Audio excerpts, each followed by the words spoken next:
Hey there, Razorback Nation family. Hope you're all having a blessed day. As I'm sure most of you already know, last week Coach Pittman was able to make an almost seamless transition in hiring two new position coaches, going from defensive line coach Jeremiah Ashley to Deke Adams and defensive backs coach Sam Carter to Dominique Bowman. So today we're going to kind of break down these hires by going over their individual resumes, and at the end, just for fun and for the sake of discussion, I'm going to give y'all my personal ratings of these hires on a scale of 1 through 10 and ask y'all to do the same in the comment section. Starting off with new defensive backs coach Dominique Bowman. He's really your prototypical up-and-coming coach in the college ranks. He doesn't have any prior experience at the Power 5 level, but everywhere he has been, he has made a noticeable impact. He actually already has a little bit of experience in the natural state, serving as the University of Arkansas and Monticello's defensive backs coach in 2016, helping them to tally 11 interceptions and 34 pass breakups. From there, he moved on to UT Martin, where he served as the co-defensive coordinator and DB's coach, helping them to an impressive 8th overall ranking in passing efficiency defense. Moving forward to Austin Peay in 2019, where he once again served as a co-defensive coordinator and secondaries coach for a defense that averaged roughly 200 passing yards per game, secured 15 interceptions, and went on to win their conference championship. Then, just this past season, he served as Marshall's defensive backs coach, helping them to finish the season ranked second in their conference in pass defense while surrendering just roughly 205 pass yards per game and once again forcing another 10-plus interceptions.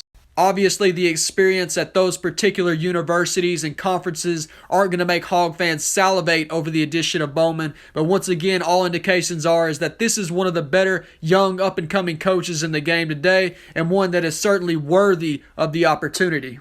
For me personally, and I'm sure for most of you as well, the biggest question will be, how will he be able to handle recruiting at the highest level of college football? But from what I've been able to glean, his personality and charisma should translate well for him in Arkansas in recruiting, and from a developmental aspect, he's really viewed as a true technician that should have no trouble getting the most out of his players.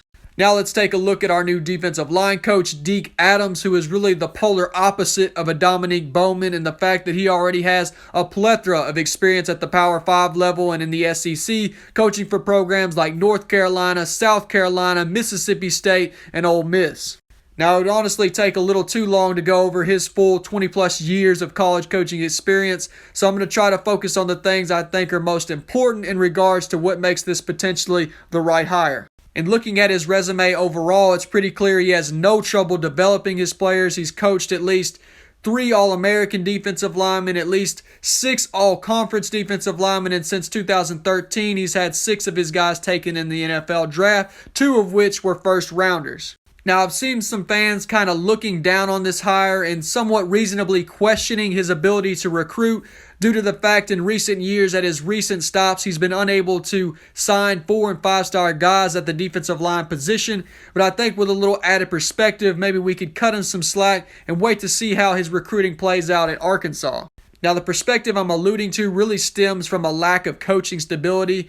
In his most recent stint at North Carolina in 17 through 18, Larry Fedora really had one foot out the door before Mack Brown took over. Then he was hired at Mississippi State by Joe Moorhead in his final season as the head coach. And then you move on to 2020 when he was the defensive line coach for Ole Miss. I think he really just became one of the fall guys that had to take responsibility for what was simply just an atrocious defense. So when you look at his recent recruiting from a broader view, it becomes more understandable why he wasn't able to recruit at a higher level with so much turmoil and turnover going on at those recent stops. Let us also note and not forget that Coach Pittman seemingly let our last 2 defensive line coaches go solely because they couldn't live up to his standard on the recruiting trail. So I think it's pretty clear that Sam believes Coach Adams can live up to that standard. Otherwise, he wouldn't have wasted his or the program's time in hiring him. As far as my personal ratings of these hires, I'd honestly give them both a 7. They both come with some question marks, but both appear to have more than enough potential to pan out as great additions for the Razorbacks. And truthfully, as he's given me no reason not to, I trust Coach Pittman's evaluation.